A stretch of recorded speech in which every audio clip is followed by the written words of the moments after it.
నేనండి మీ వెంకటరత్నం గారిని. బాగున్నారా? నా 2 రోజులు గ్యాప్ వచ్చింది. రోజు పాఠాల్లో విసుక్కుంటున్నారని కొంచెం గుళ్ళకి పండగలకి పబ్బాలకి వాటికి వెళ్ళామండి. అవి కూడా వీడియోలు పెట్టేశాను. మీరు అవి కూడా చూడండి. అదే ఆదరించాలి, మనం చూడాలి. అన్నీ కావాలి కదా ఇసుక లేకుండా. మరి పోయినసారి పాఠాలు ఒక పద్యం చెప్పుకున్నాము. దాంట్లో ఏం చెప్పాము? తెలంగాణమా అద్భుత కళాఖండమా దాశరథి గారి గొప్పతనాన్ని ఇనుమడింపు చేస్తూ చెప్పాను. అష్టదిక్పాలకులు అని చెప్పి మొన్న చెప్పాను. అదేనండి, నోట్తో చెప్పాను. ఆ రోజు టైం లేదు రాయటానికి బోర్డు మీద. మరి నోట్తో చెప్పుకుంటే మనకి బ్రెయిన్కి అంత తొందరగా చేరదు. ఒకసారి బోర్డు మీద రాసుకొని అది మళ్ళీ మనం పుస్తకాల్లో రాసుకుంటేనే మనకి ఎప్పుడన్నా అవసరమైనప్పుడు చూసుకుంటాం. నాకు అవసరం లేదు అని అనుకుంటే వదిలేయండి.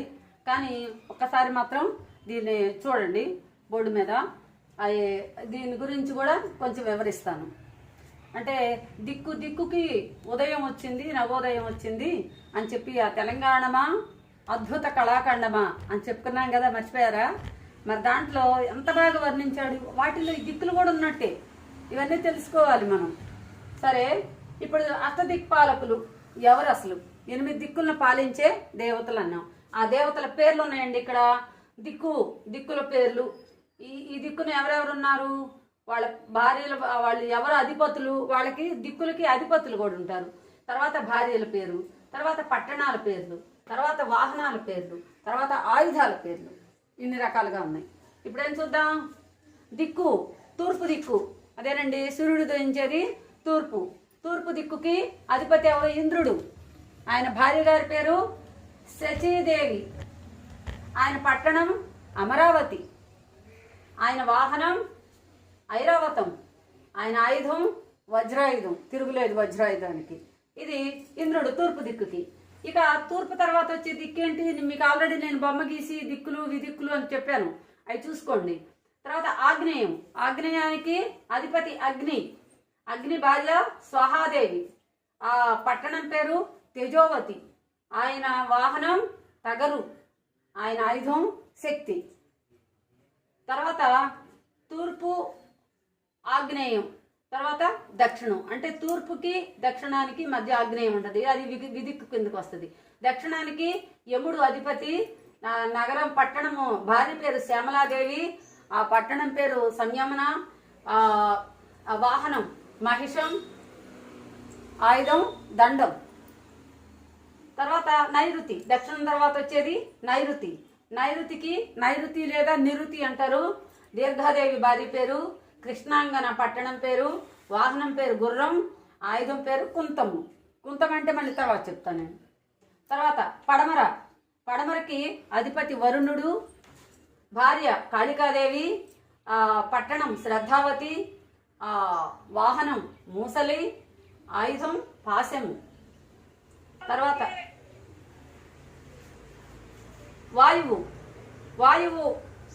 వాయువ్య మూల. అంటే తూర్పు పడమరకి ఉత్తరానికి మధ్యలో ఉండేదాన్ని వాయువ్య మూల అంటారు. ఆ వాయువ్య మూల వాయువు. అధిపతి ఎవరు? వాయువు. భార్య పేరు అంజనాదేవి. ఆ పట్టణం పేరు నందవతి. వాహనం లేడి. ఆయుధం ధ్వజము.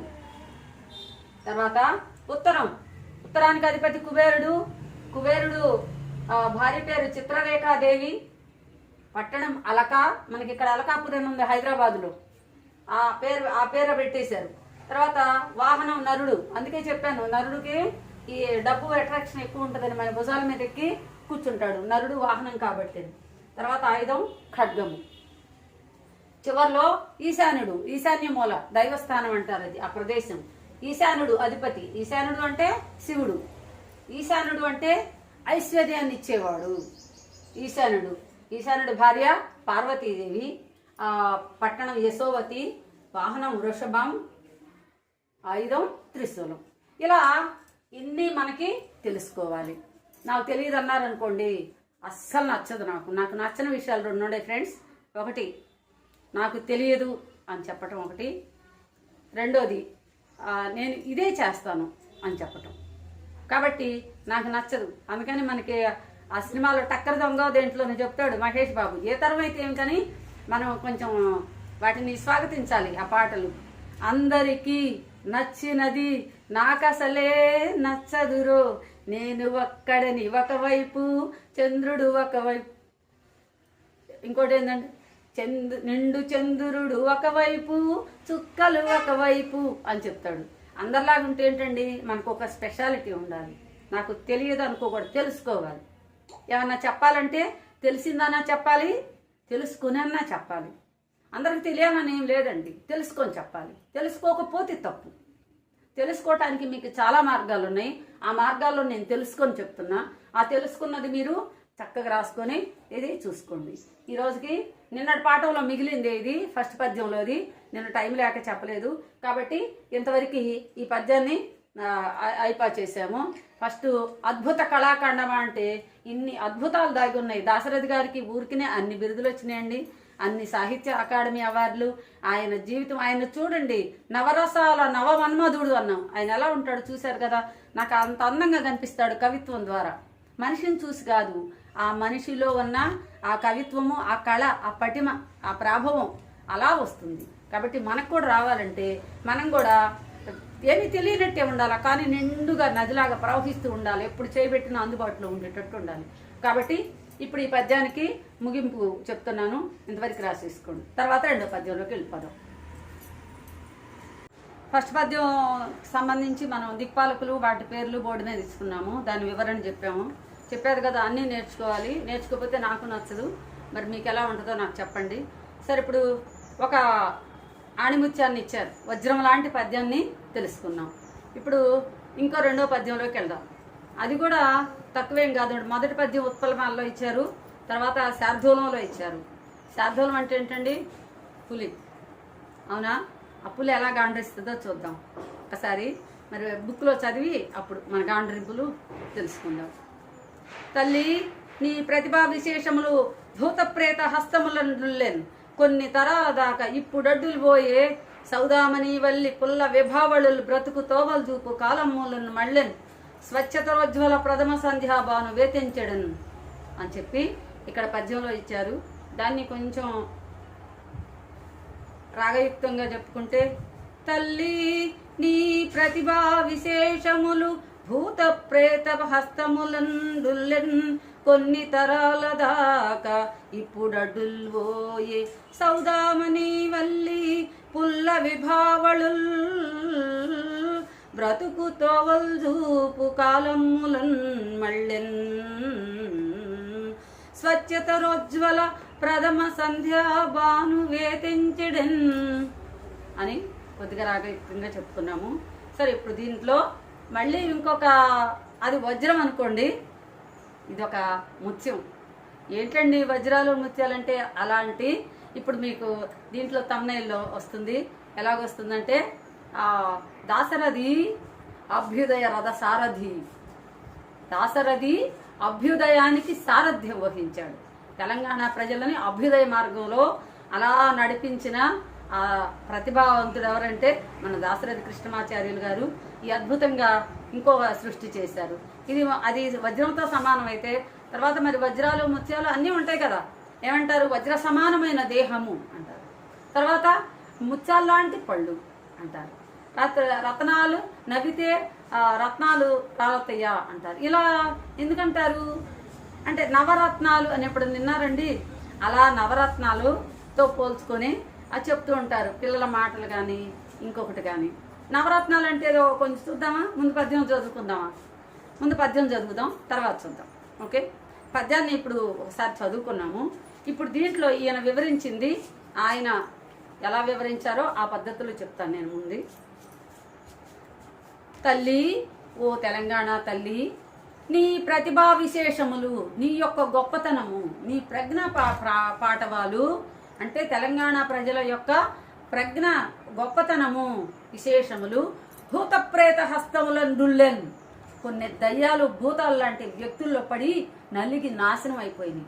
ఆ భూతాలు ఎవరు? భూతము, ప్రేతము.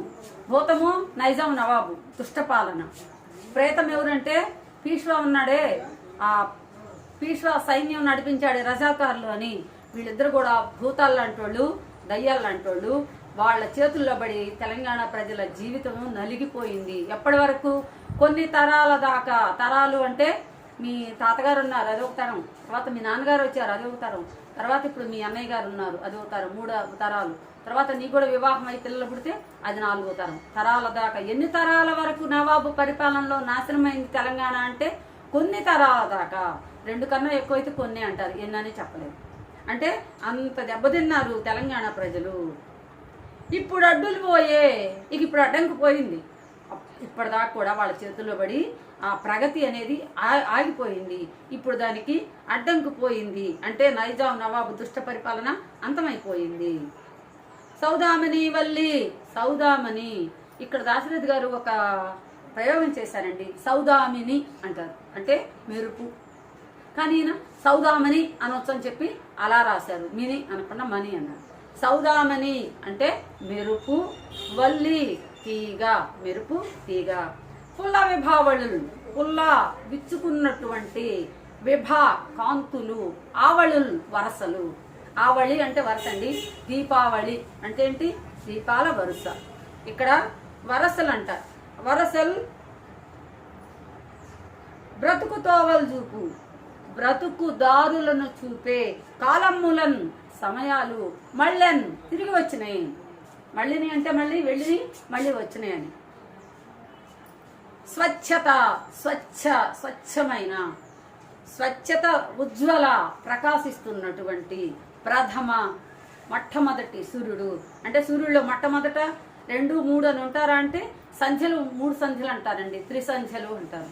త్రిసంధ్యా వందనాలు చేశారు అని కూడా అంటారు. కాబట్టి ఉదయ భానుడిని ప్రథమ సంధ్య అంటారు. ప్రథమ సంధ్య భానుడు, ఆ సూర్యుడు ఏతించడన్ వచ్చాడు.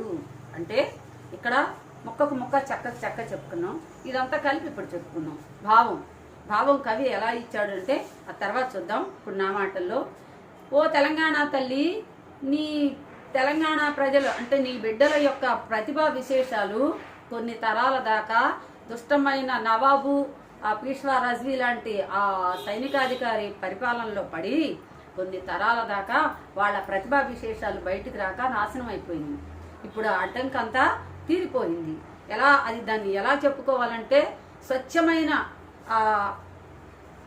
మెరుపు తీగల కాంతుల వెలుతురులో మళ్ళీ మెరుపు తీగ మెరిసినప్పుడు ఎలా మెరిసింది? మెరుపు మెరిసింది అంటారు. తళుక్కుమని మెరిసింది. ఆ తళుక్కుమనేది ఒక ఫ్లాష్ కొట్టడం అంటారు. ఆ మెరుపు వెలుగులో ఏదో కనిపిస్తూ ఉంటుంది. ఆ మెరుపు వెలుగులో చెలి కన్నులలో బిత్తర చూపులు కనబడుతుంటే, కవి ఆ చిన్న దాన్ని కూడా క్యాచ్ చేసి ఎంత చక్కగా కవిత్వం చెప్పాడు చూడండి. ఆ మెరుపు వెలుగులోనంట, ఆ వెలుగు ఆ నాయిక ముఖం మీదకి పడి ఆమె కళ్ళల్లో బిత్తర చూపులు పడుతున్నాయి అంట. బిత్తర చూపులు ఎందుకు కనపడతాయి? ఆ వెలుతురుని తట్టుకోలేక, లేకపోతే చీకట్లో ఏముందో తెలియక అయోమయంగానా అలా క్యాచ్ చేసేసాడు. ఆ మెరుపు వెలుగులో బిత్తర చూపులు కనపడుతున్నాయని. ఇక్కడేం చెప్పారు? ఆ మెరుపు అలా మెరిసేస్తుంది. ఆ మెరిసిన మెరుపు ఎలా తీగలాగా, ఆ తీగ కూడా ఆ వెలుతురు కూడా ఎలా ఉంది అంటే విచ్చుకున్నది. అంటే పూర్తిగా ఉన్న కాంతితో నిలువున్న తీగలు. అవి కూడా ఎలా ఉంటాయి? వరసలతో.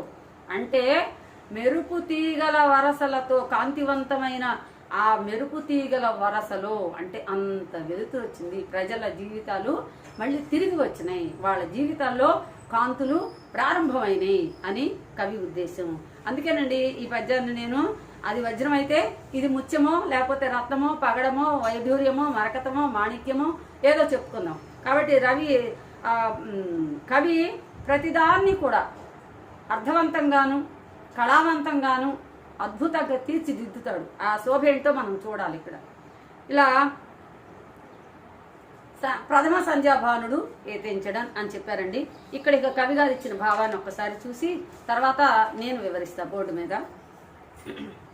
అమ్మా తెలంగాణమా, నీ గొప్పతనపు విశేషాలు కొన్ని తరాల వరకు దుర్మార్గుల చేతులలో చిక్కుకున్నాయి. ఇప్పుడు ఆ రోజులు గతించాయి, అడ్డంకులు తొలిగాయి. విచ్చుకున్న మెరుపు తీగల కాంతి రేఖలు బ్రతుకు తోవలు చూపే కాలం వచ్చింది. స్వచ్ఛమైన కాంతివంతమైన సంధ్యాసూర్యుడు మొదటిసారి ఉదయించాడు అని కవి చెప్పాడండి. ఈ కవిలో ఉన్న ఈ కవిత లక్షణాలేంటో, కవి హృదయం ఏంటో ఒక్క 2 నిమిషాలు చూద్దాం. గొడవ చేస్తున్నారు ఇక్కడ. చూడండి, సంధ్యాబానుడు అన్నాం, త్రిసంధ్యలు అన్నాం. ఉదయ సంధ్య అంటే సంధ్యల్లో 3 రకాలు ఉంటాయా అంటే ఉంటాయని చెప్పాం. త్రిసంధ్యా కాలమందు నిర్వహించేవాళ్ళు బ్రాహ్మణోత్తములు ఉంటారు. వాళ్ళ ఇంట్లో సంధ్యావందనం చేస్తూ ఉంటారు. అంటే మిగిలిన వాళ్ళు చేయరా అంటే చేస్తారు. కానీ వాళ్ళు ఏం చేస్తారంటే గాయత్రి అని వాళ్ళు చదువుతుంటారు. వాళ్ళకి ఈ యజ్ఞోపవీతం వేస్తారనమాట.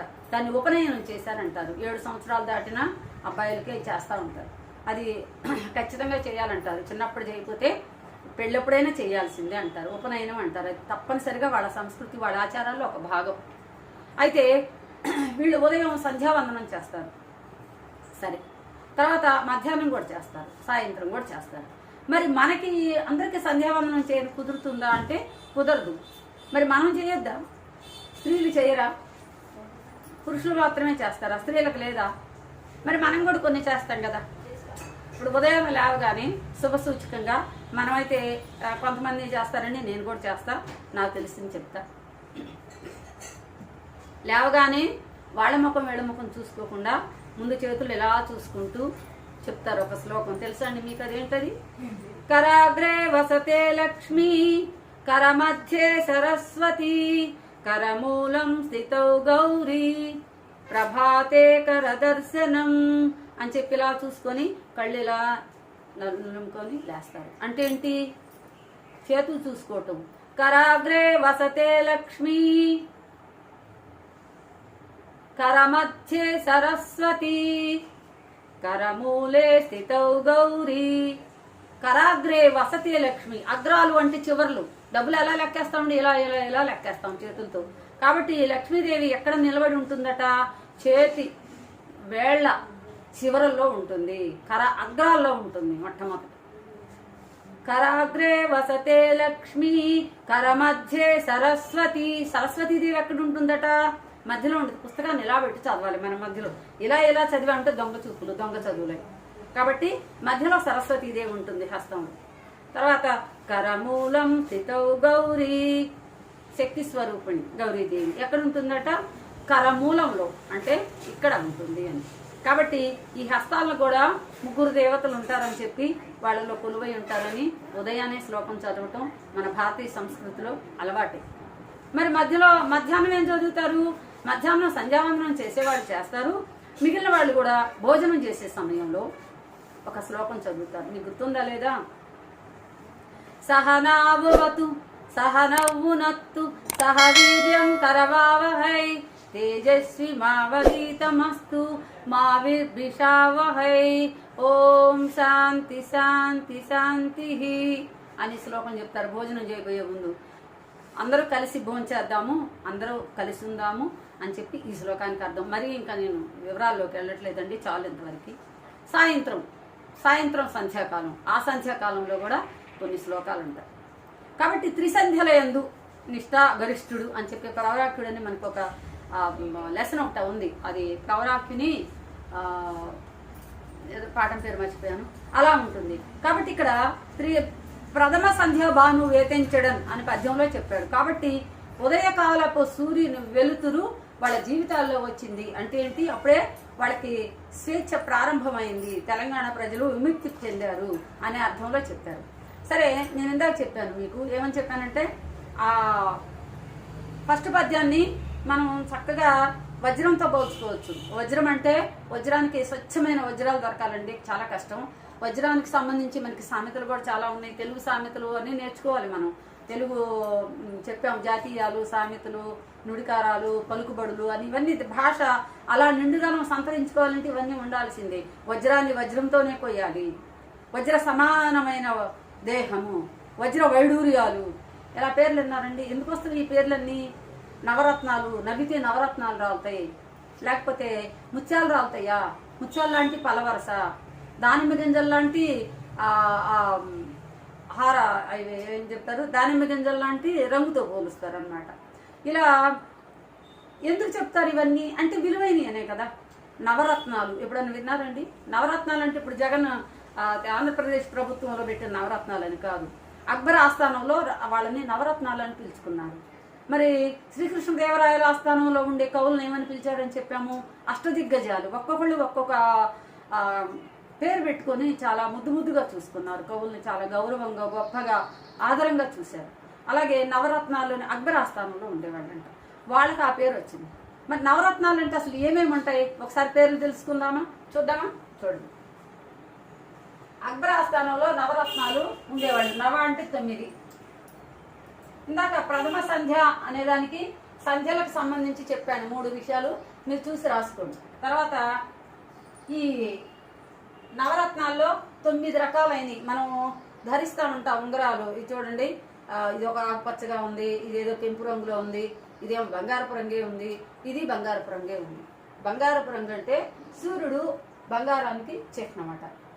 అంటే ఆ బంగారంలో వేసి విలువైన ఈ రాళ్ళని పొదిగిస్తారు, చక్కగా అందంగా తయారు చేస్తారు. ఇప్పుడు ఉన్న ఈ నవరత్నాల పేర్లు చూద్దాం. మొట్టమొదట కెంపు, అంటే రూబీ అంటారే, ఇట్లా ఎర్రగా ఉంటుంది, కెంపు అంటారు దీన్ని, కెంపు. తర్వాత నీలం రంగు తెలుసు, ఇంకా దీనికి మీరు ట్రాన్స్లేషన్ ఇవ్వను, అదే మీకు తెలుసు. ఇగిస్తే ఇంగ్లీష్లో ఇవ్వాలి, మనకు అవసరం లేదు. కెంపు, నీలం, వైఢూర్యం, దీన్నే పిలికన్ను అని కూడా అంటారు. మరకతం, పుష్యరాగం, ముత్యం, పగడం, వజ్రం, గోమేధికం. ఇలా 9 రకాలైన రాళ్ళు. అంటే రాళ్ళు అంటే రంగురాళ్ళు కాదండి. రంగురాళ్ళకి జాతి రత్నాలకి తేడా ఉంది. జాతి రత్నాలు ఇవన్నీ. జాతి రత్నాలకి రంగురాళ్ళకి తేడా ఏంటంటే 3 లక్షణాలు చెప్తారు. అన్నీ ఒకే రకంగా కనిపిస్తాయి. ఒకటి, చాలా వాటిలో కాస్మిక్ ఎనర్జీ అంటారు. అంటే బయటికి కనిపించే రంగు వేరు. సపోజ్ ఇక్కడ మీకు ఉంగరం కనిపిస్తుందండి, ఈ రంగు ఏం కనిపిస్తుంది? రూబీ అంటారు, కెంపు కలర్లో కనిపిస్తుంది. ఇది సూర్యుడికి నిదర్శనం అంటారు. ఈ రూబీ అది కనిపించే రంగు వేరు, దాని లోపల అంతర్గతంగా వెదజల్లే రంగు వేరు. దాన్ని కాస్మిక్ ఎనర్జీ అంటారు. దాన్ని ఆ కాస్మిక్ ఎనర్జీ పొందటం ద్వారా మానవ జీవితం ఉత్తేజితం అవుతుంది అనే నమ్మకంతో ఇది ఎప్పటి నుంచో మన వాళ్ళు ఈ వజ్ర వైఢూర్యాలని ధరించడం అలవాటైపోయింది. వారాలకు తగినట్టుగా నగలు ధరించేవాళ్ళు, స్త్రీలు పురుషులు ఇద్దరు కూడా. వారాల నగలు అంటే ఆదివారం కెంపు రంగు ధరించాలంటారు. ఆదివారం సూర్యుడు గుర్తు, కెంపు. సోమవారం సోముడు అంటే చంద్రుడికి గుర్తుగా ముత్యపు రంగు ధరిస్తారు. తర్వాత మంగళవారం పగడం ధరిస్తారు, కుజుడు అంటారు, పగడం ధరిస్తారు. బుధవారం బుధుడికి ఆకుపచ్చ రంగు. గురువారం పుష్యరాగం అంటారు, గురువుకి గుర్తుగా పసుపు రంగులో ఉంటుంది, పసుపు ఆరెంజ్ రంగు కలిసి ఉంటుంది గురువారం. శుక్రవారం వజ్రం తెల్లగా ఉంటుంది, కానీ అది వెదజల్లే రంగు కాస్మిక్ కలర్ మాత్రం వేరుగా ఉంటుంది, ఊదా రంగులో ఉంటుందంట. అది అసలైన వజ్రం అని చెప్పి, అది శుక్రవారం వజ్రాలు. అమ్మవారు లక్ష్మీవారం అంటాము, ఆ రోజు వజ్రం ధరిస్తే మంచిదని చెప్పి ఆ శుక్రుడు మళ్ళీ అధిపతిగా ఉన్నవాళ్ళు అది కూడా అనుకుంటారు. తర్వాత శనివారం నీలం రంగు ధరిస్తారు. ఆదివారం చెప్పేశాం, ఆదివారం సూర్యుడి గుర్తు. ఈ విధంగా రాజులు కానీ రాణులు కానీ 7 వారాల నగలను ధరించేవాళ్ళు. ఏ వారానికి సంబంధించి ఆ రంగుని ధరించేవాళ్ళు అనమాట. అలాగా ఎందుకు ధరించేవాళ్ళు అంటే ఆ సూర్యునిలో ఉన్న ఆ కిరణాలు ఈ ధరించిన ఈ రాళ్ల మీద, జాతి రత్నాల మీద పడి ప్రకాశించి వాళ్ళకి ఉత్సాహాన్ని, శక్తిని, ఆయుష్ని ఇస్తాయని బాగా నమ్మేవాళ్ళు. అందుకని విలువైన జాతి రత్నాలన్నీ ధరించేవాళ్ళు. రంగురాళ్ళు కూడా ఉన్నాయి, వాటిని కూడా ధరించవచ్చు. ఇప్పుడు డబ్బులు పెట్టలేని వాళ్ళు ధరిస్తారు, కానీ వాటి వల్ల రావాల్సిన శక్తి రాదు. మరి జాతి రత్నాలు ఇవన్నీ ఎలా గుర్తించాలంటే అవన్నీ కూడా మేధావులు ఉంటారు, దానికి సంబంధించి ఆ శాస్త్రాలు చదివిన వాళ్ళు ఉంటారు, నిపుణులు ఉంటారు. దాని ద్వారా తేటతెల్లమవుతాయి. మామూలుగా చూసి జాతి అని మోసపోకూడదు అనమాట. కొనేటప్పుడు కానీ కొంచెం జాగ్రత్తగానే ఉండాలి. ఆ జాతి రత్నాలకి ఎందుకు ధరిస్తారంటే వీటిలోనంట మినరల్స్ ఉంటాయట, అవన్నీ సహజ సిద్ధంగా తయారవుతాయి, మానవునికి ఉపయోగపడతాయి అనే ఉద్దేశంతో ఇలా నవరత్నాలు గురించి చెప్పారండి. వీటికి అసలు ముఖ్య లక్షణాలు ఏంటంటే ఎక్కువ రోజులు మమ్ముతాయి.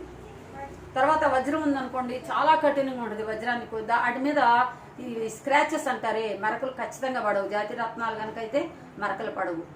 చాలా కఠినంగా ఉంటుంది. చాలా డ్యూరబిలిటీ అంటారు, ఎక్కువ రోజులు కొన్ని తరాల దాకా ఉంటుంది. ఎందుకు చెప్తున్నా అంటే, ఇంతకుముందు మనకి శ్రీకృష్ణదేవరాయల కాలంలో కూడా మనం ఒక పాట పాడి చెప్పాను. అహో ఆంధ్రభోజ శ్రీకృష్ణదేవరాయ అని చెప్పి ఆ దాంట్లో పాడతారు. ఒక కవి ఒక చరణం చెప్తారు, ఏమని? రతనాల అంగళ్ళు అమ్మినారట ఇచట, ఆడవే జలకమ్ములాడవే, ఆడవే జలకమ్ములాడవే, కలహంసలాగా జలకన్యలాగా, కలహంసలాగా జలకన్యలాగా, ఆడవే ఆడవే.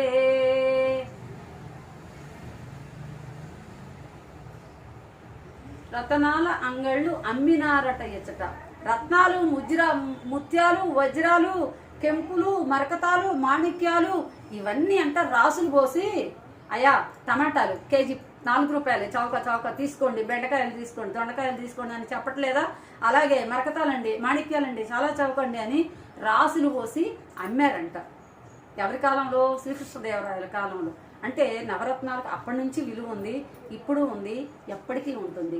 అంత విలువైన వస్తువులు ఎప్పటికీ అలాగే ఉంటాయండి. అంత విలువైన పద్యాలన్నీ మనకి దాశరథి గారు అందించారు. అందుకే దాశరథి అభ్యుదయ రథ సారథి అని తమ్నైల్లో ఇచ్చాను నేను. చూద్దాం మరి ఈ పద్యం ఎంత చక్కగా వివరించారు. అలా ఉదయభానుని తీసుకొచ్చారు, తర్వాత ఇక్కడ వజ్ర సమానమైందని తీసుకొచ్చారు. ఈ పద్యాన్ని ఇంతటితో ముగిస్తున్నాను. మరి ఉంటాను, ఇంకో పద్యం చెప్పుకుందాం.